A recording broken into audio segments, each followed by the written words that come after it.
As you already know, there are so many limitations with the native reporting inside of Zoom. Yes, they offer some visuals, but as soon as you want to do any customizations, you will basically hit a brick wall. To solve this problem, people usually want to automatically extract their data from Zoom and then connect it to a reporting platform of their choice, which is Power BI, Tableau, Excel, or whatever else you might be using. In this video, I will show you the Power BI dashboard that I built using the data that I automatically extracted from Zoom. This dashboard is available for you to install, so by the end of this video, I'll give you a link where you can download it and then install it for yourself. I will also explain how to automatically extract data from Zoom for automated reporting. So let's start this video by going through the KPIs on this dashboard.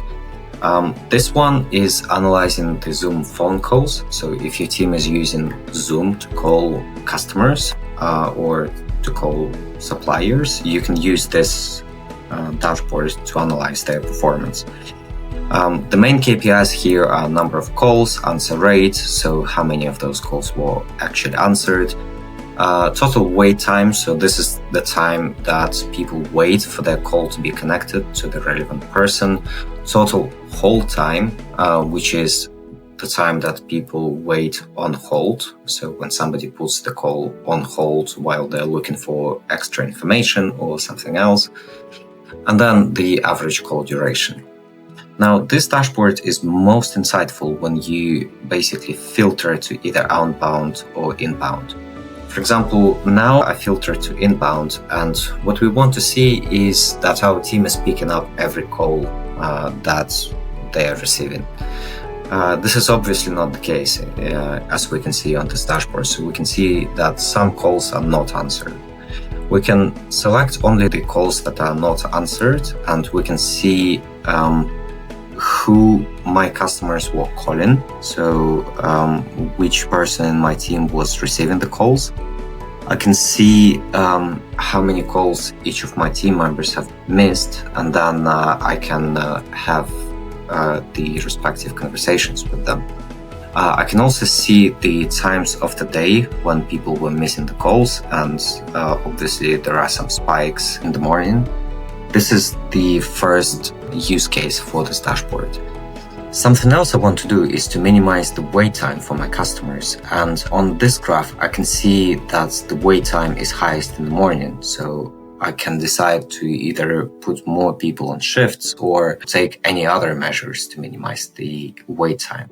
I can also hover to individual bars and see the individual calls that were responsible for this wait time. So here I can see the caller and who they were calling and how much time they spent on hold. I can hover to the bar on the right to see the same thing. Similarly, I can analyze the hold time. So if I hover to this bar, I can see that it was pretty much just one call that was left on hold for a long time. So I can check in with my team whether they were missing any particular bits of information and find ways to increase access to information. If I now switch to outbound, I can analyze which one of my team members was making most calls and whether they are making the number of calls which is missing their target. I can also see people who are making less calls and have relevant conversations with them. I can also analyze the answer rate by person. So this basically helps me measure the quality of data that I pass to my team. Maybe I pass them outdated phone numbers, and this is why they are not getting answers for their calls. And finally, I can analyze average call duration. So who is capturing potential customers on the call for longer. So I can also analyze the wait time by hour. So for example, I can see that in the afternoon, the wait time is usually less than in the morning. So I can schedule more calls in the afternoon so my team is more productive. This is the analysis on the calls dashboard. If now I go to the meetings dashboard, I can see how many Zoom online meetings my team had per day, how many hours the team spent on meeting collectively. I can see the number of meetings by department and host, and I can also see the team calendar per day. So if I want to see just the list of meetings, I can click this button, I can hover here, I can see the meeting duration, number of participants, and etc. Or I can choose to see individual days like this, and I can see the meetings that my team was having in any particular day. This is the meetings dashboard. Now let me show you how to install this dashboard and how to connect your data to Power BI, Tableau, or your reporting platform. Basically, we have a VideoCorp integration that automatically extracts the data from Zoom into an Azure SQL Server database. This database will then be updated automatically on a schedule 4 times a day, so every 6 hours. Essentially, what you do is you connect Power BI to this database to build your reports. This app is approved by Zoom. As you can see, it's on Zoom Marketplace, which means that it passed their technical review and data security review. So yeah, you know that your data is secure when you're using this app. Let me show you how to install it. The first thing that you want to do is to click this button, which will take you to this portal right here. The first thing you want to do is to log into your account or create a new account if you don't have one yet. Now I will create a new account. I will enter my email and enter a verification code from the email. I will give the organization name and create my password. Now that I've logged in, I will navigate to the Zoom tab. You can navigate away from subscription tab. You don't need to start your subscription to access the connector. The install tab is where you would integrate your Zoom data with the database of your choice. If you remove this check mark, you can enter your database details right here, and then the system will automatically create a schema inside of this database with empty tables where your data will flow. If you have no experience with databases, you can just leave this check mark on, and the system will automatically create a SQL Server database for your data on our domain.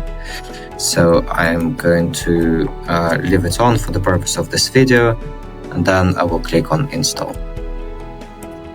Now that my database is created, I can add my Zoom account. So I'm going to click here, add new company, and then connect to Zoom. This action will take me to a menu where I can authenticate to my Zoom account.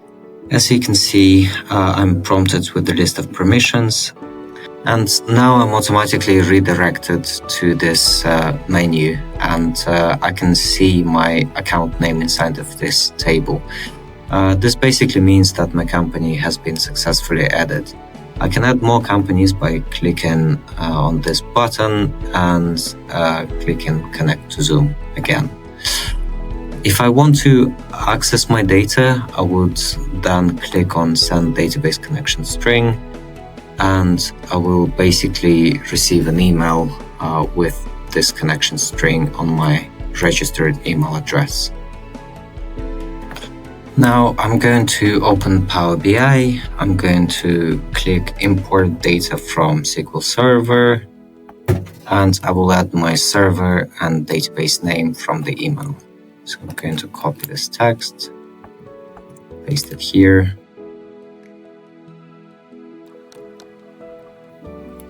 I'm going to select database as my method of authentication, and I will use my username and password. Now I'm going to click connect. As you can see, I've got the list of tables that I can access. So if I want to bring the table in, I'm just going to select it like this and click load. And just like that, my data is automatically extracted to Power BI. Now, I'm going to leave a link for this video so you can download the template I demonstrated in the beginning. And when you open this template in Power BI, you will be prompted with a window where you can enter this parameters. So just copy those parameters from the email, paste them there. You will be prompted with an authentication window. Select database as your method of authentication, just like I showed you in this video, and paste the details from this email. And this is basically how you install your template. So let me know if you have any questions about this process. I will be sure to answer all of them in the comments. And yeah, thank you very much for your attention.